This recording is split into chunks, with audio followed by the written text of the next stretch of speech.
Good afternoon, everyone. Sorry I'm late. It's 2 minutes. It's not too bad. Call to order the meeting of the Environment Committee for Tuesday, February 13th, 2018. And the first item on the agenda is the approval of the agenda as amended. Do I say? Yes. So moved. Support. We have a motion and a second. All those in favor, please say aye. Aye. All those opposed? The agenda has been approved. The next item on the agenda is approval of the minutes. Any changes or corrections to the minutes? I'll move the minutes, Chair. We have a motion and a second. All those in favor, please say aye. Aye. Opposed? The minutes have been accepted. We have one business item. The item is 2018-42. And it's a same week item, and it's dealing with reclaimed water agreements with Interchem. And Janine is going to walk us through the details of this one. Madam Hi, Chair, Janine. members of the council, my name is Janine Clancy. I'm the Assistant General Manager for Technical Services. And the item before you tonight is that the Metropolitan Council authorized staff to negotiate a memorandum of understanding and design cost deposit agreement with Enerchem related to reclaimed water service. Enerchem is a Canadian firm that is proposing to develop a solid waste to fuel project in Invergrove Heights, and they have expressed interest in obtaining reclaimed water service from MCES.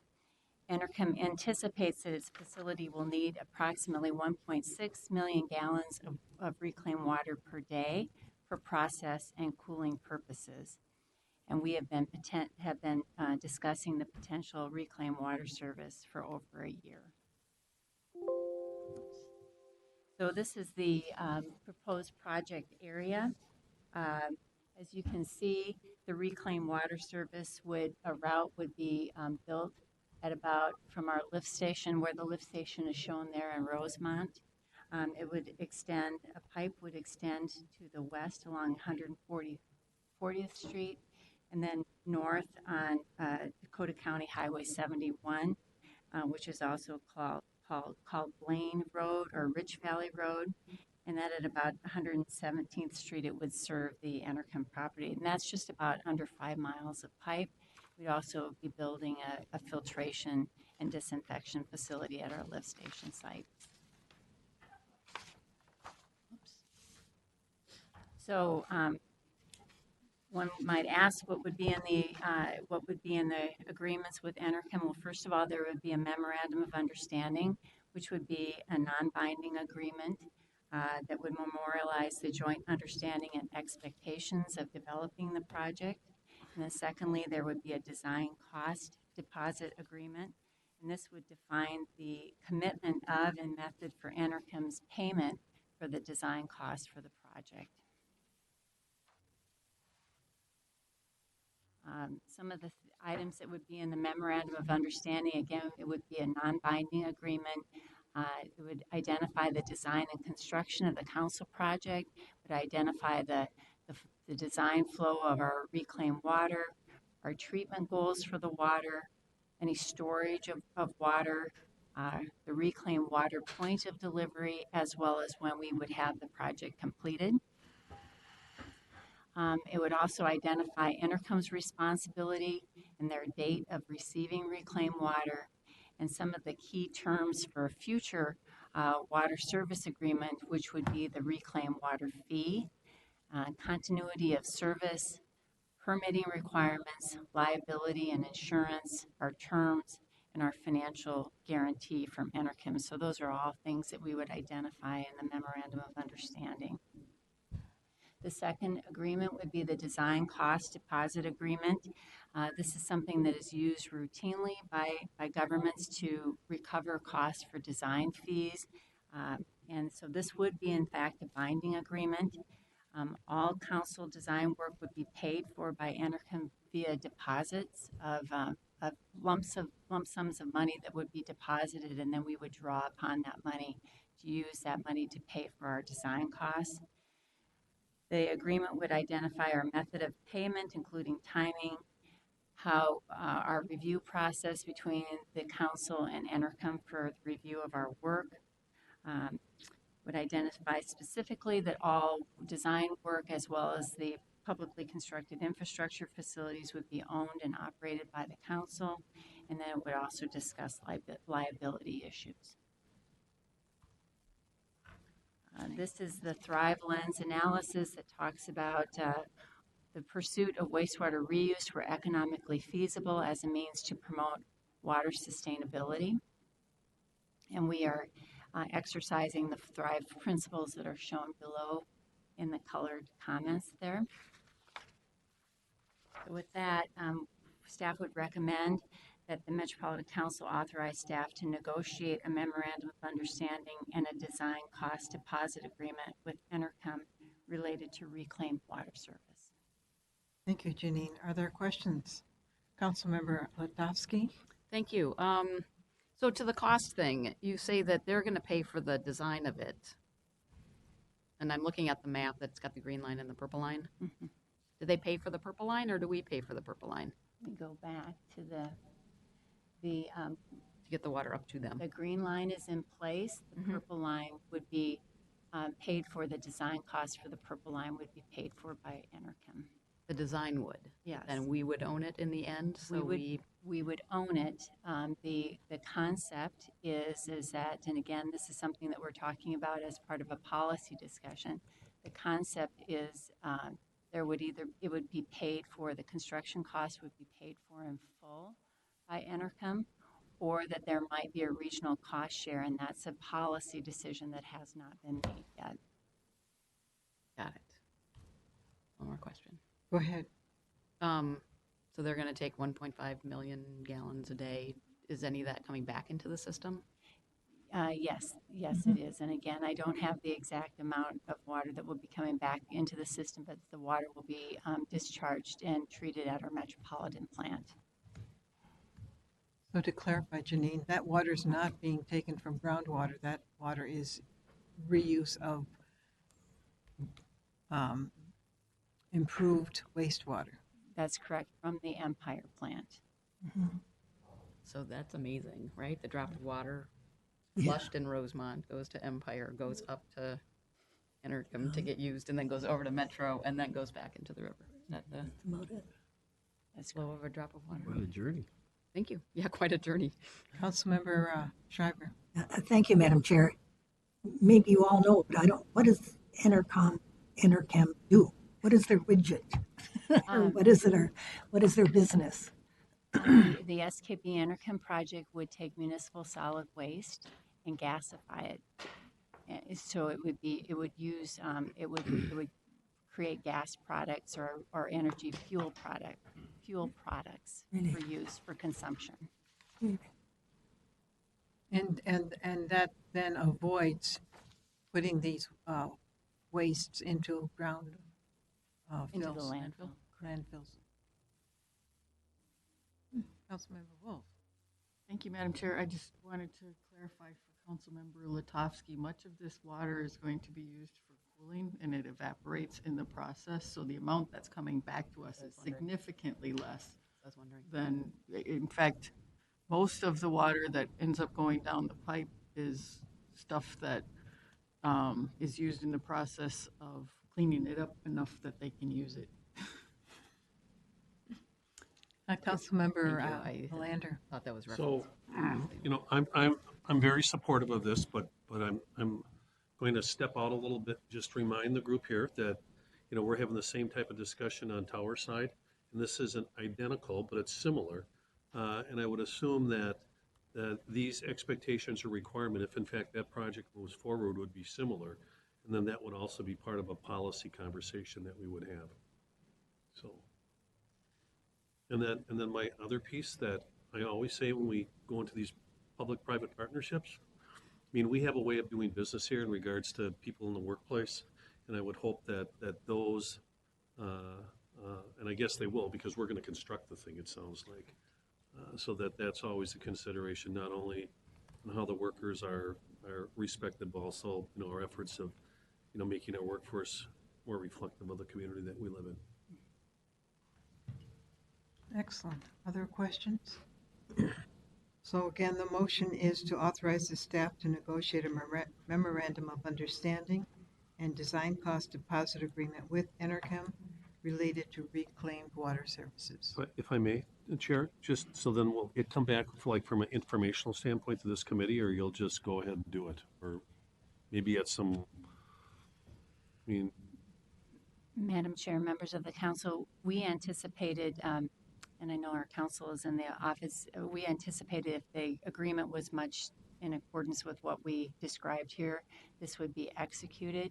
But there will be a final agreement that will need to be then presented to the council once we get further along in the design process that will actually fix the annual payment from Enerchem to the council for the reclaimed water service, and that would come back. Thank you, Janine. Move approval? so move. There's a motion and there's a second. All those in favor, please say aye. Aye. Opposed? Sorry, motion Wendy, I should passes. let you do it. I kind of did, and then, Well, I second. did. Thank you, Janine. Now we'll move to the information section of the meeting, and we have with us Ned Smith, who's going to talk to us about customer service. Hi, Ned. And me. And me too. Oh, and Janine, you're not going to leave us. Thank you. Thank you, Madam Chair. My name is Ned Smith. I'm the Director of Environmental Services, Finance, and Revenue. And Janine and I are co-sponsors of the customer service team at Environmental Services. So we're going to give you an update on some of the work we're doing and how we're thinking about approaching customer service.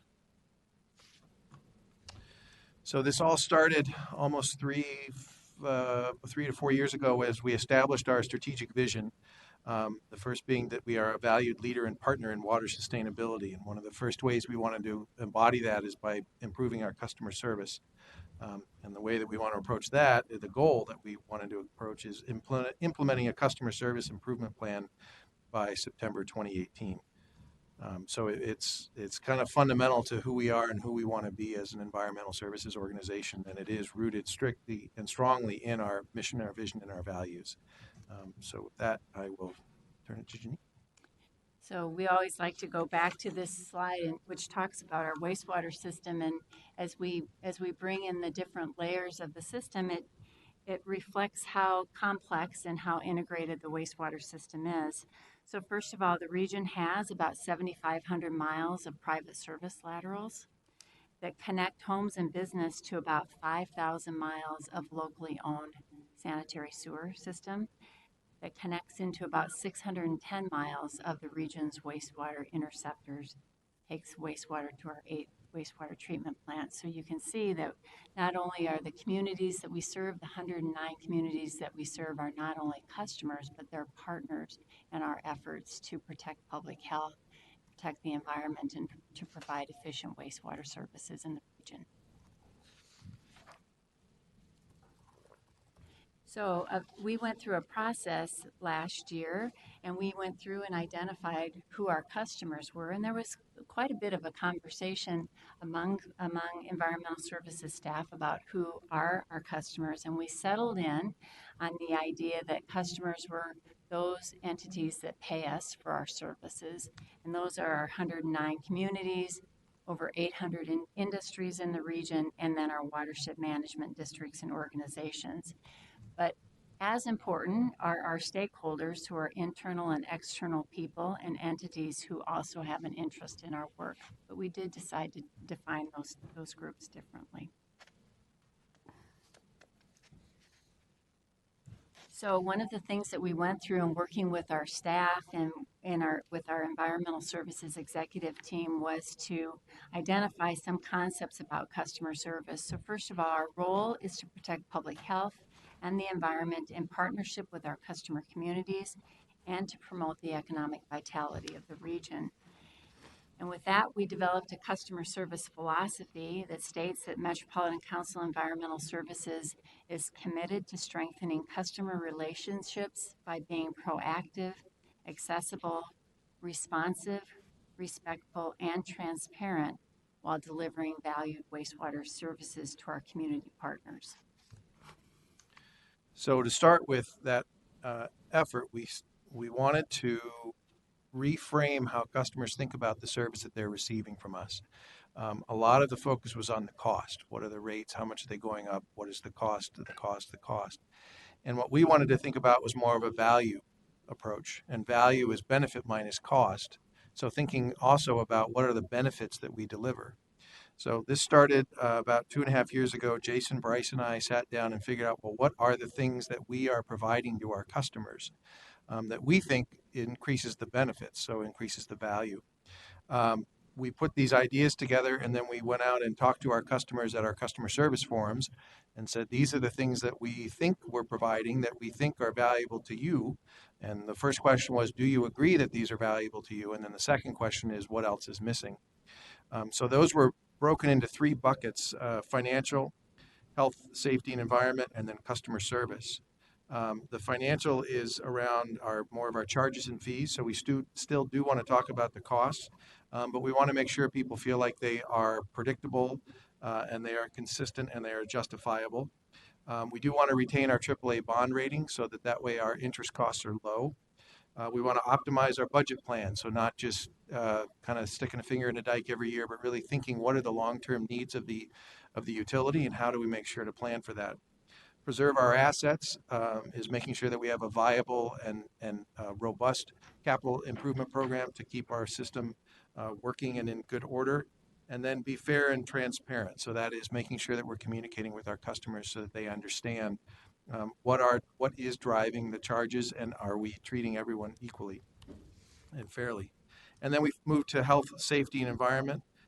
We want to comply with our permits, so make sure that we are meeting the environmental protection requirements and permitting, and that we are safe partners for the region. We want to minimize our impacts so that we are not adversely affecting our neighbors, and also keeping our system working. We're not doing spills into lakes and have minimal breakages. And then we want to lead by example. So this was not only in water, but also in energy and in thinking about the environment and how we approach the treatment of our wastewater and the operations of our utility. So then the final line talks about customer service just in general. And so we ask, again, the cities, what do you expect of us when we operate facilities in your communities? And what's important to them is that we are a good neighbor, that we mitigate community impacts related to odors, traffic, noise, and visual aesthetics. So wastewater facilities sometimes have an odor, and we strive to make sure that the odor impacts or any visual impacts of our facilities are reduced or mitigated to the extent possible. We also plan to meet capacity needs, so we have conveyance and treatment capacity consistent with local and regional plans so that we don't stand in the way of regional growth. That we are good communicators about our projects, about our financial information, and about our projects and programs that affect them. And we work on projects that we engage our customers. The SKB Intercom and the wastewater reuse is a good example of engaging our customers early and often so that they have an opportunity to shape and inform policy. And then the final bullet on that is to optimize intergovernmental coordination in all MCES work so that we are anticipating our capital program in advance of any street and road work that goes on, and that we're coordinating with MnDOT, all the 7 counties, and all of the cities where our facilities often lie within their right-of-way, so that we're working closely with them to do our work in advance of or at the same time of their construction projects. So we wanted to share with you in 2018 some of the things that we're working on in terms of customer service and initiatives, and Ned and I just met with the vendor that has been selected to do a third-party customer evaluation. So going out and talking to our customers about how are we performing, and we would do a sampling from our cities, from the industrial users, as well as from the watershed districts and organizations. We're going to continue to work to improve our customer forums. We've really changed those a lot, but we're planning to continue to make improvements and make those more of a workshop based environment so that cities and our industrial users can come in and talk with us and get the information that they need more readily. We are internally working on making customer service part of the everyday culture of our staff. So sometimes staff thinks customer service is why. So I met with a city official and it went this way. But what we really want people to think about is in the day-to-day operations of the regional wastewater system, are they doing everything possible to operate the system in a way that meets our level of service objectives from a cost perspective, from a permit perspective, from an environmental perspective.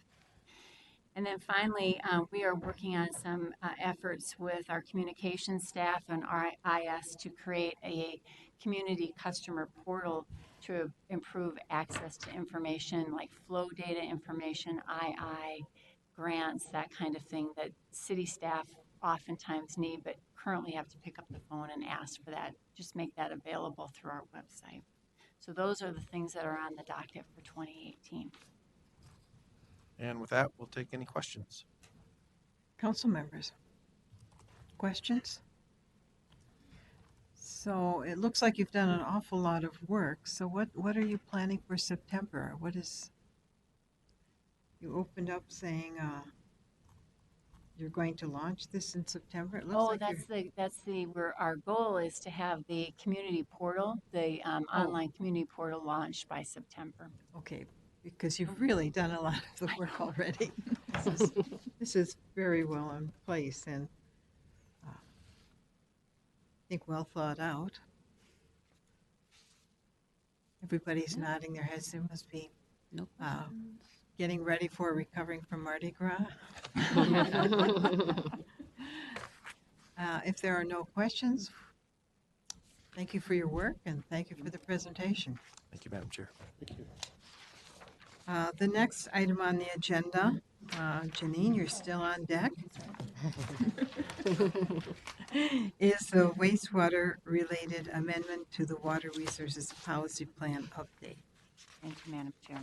We just wanted to give you a brief update on the public process for the wastewater reuse amendments to the Water Resources Policy Plan. So the first slide, again, the council authorized the three alternatives to take those alternatives out for public comment.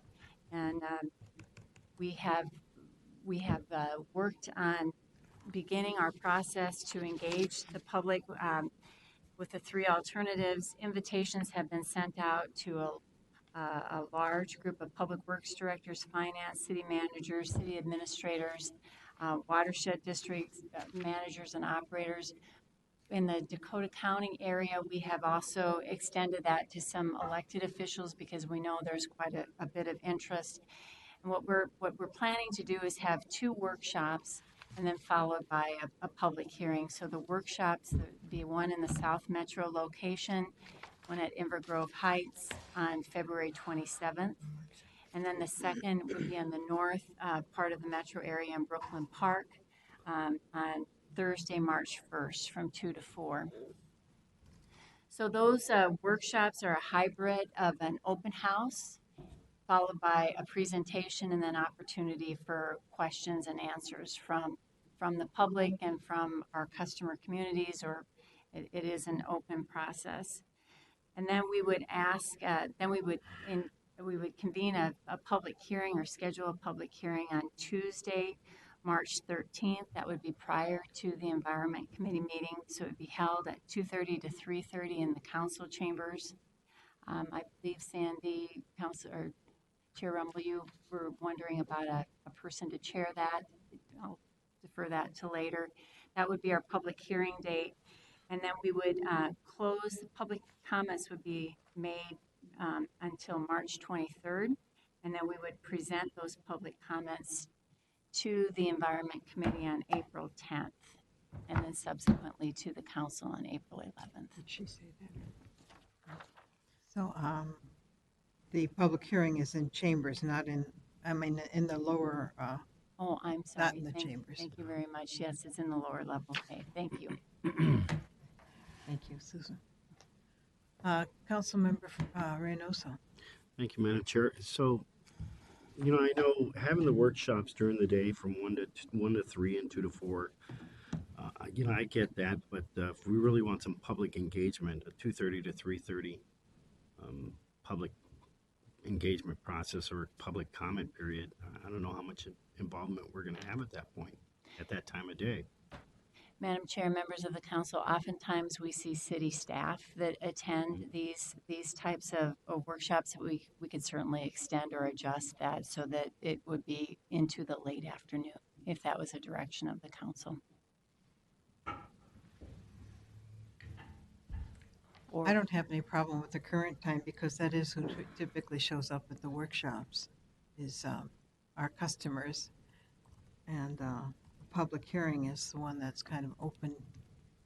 The public hearing is the one that's, well, that could be later, I suppose, but Yeah. we have a So- committee meeting afterwards. Councilmember Melander. So after the public hearing, we take those comments, we have a comment period, and then individuals can weigh in, and then it will come back to this committee or the full council for, comes back first to the Environment Committee and then to the full council. so I mean, if I've looked at some of these things in the past, dealing with this, and I agree with you, I mean, maybe we should at least make the effort to have it outside of a regular workday. But typically these are, utility, individuals, city managers from municipalities. The public still has an opportunity to comment, after the public hearing. So, I mean, I'm supportive of if you want to extend it, but individuals still have a period of time that they can weigh in on this, and then we'll have two opportunities to chat about it. Madam Chair, if I could offer. Janine. Maybe just a comment. Again, on policy issues, it tends to be city staff, elected officials. When we have project meetings, we always have those in the evening hours. Just a nuance, if that helps with clarification at all. Right, the people who have to address or deal with this topic in particular most likely are stakeholders in the cities. And to make it convenient for them, I think is what you were thinking when you Right. said these times. Correct. Other thoughts?